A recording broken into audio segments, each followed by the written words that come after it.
one of the reasons that I was really attracted to this film is, I also have lost my parents, and when you start going through and trying to understand who they were when you didn't really have a chance to ask them all those questions, I thought it was just so wonderful that you've been able to have this chance to delve in and understand more of your family history. And it's a very personal film, but yet it's also a film that very much touches everybody. And if it hasn't touched you yet, it will. I hate to tell you that, but it will.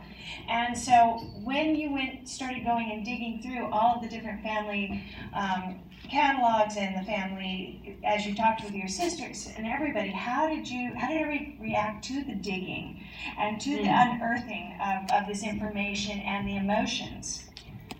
Well, they were a little used to it because I tried it once before in my first film, so they were getting used to me asking a lot of questions. And I always had my camera around, so it wasn't unusual for me to put the camera on the tripod and let it roll, and they would forget that the camera was there sometimes.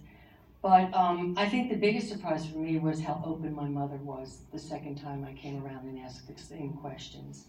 I was actually the one that was surprised, and I think possibly if she had been that open with me the first time I asked those questions, I don't know if I could have dealt with the answers that she gave me, her honesty and how authentic she was in sharing those things with me.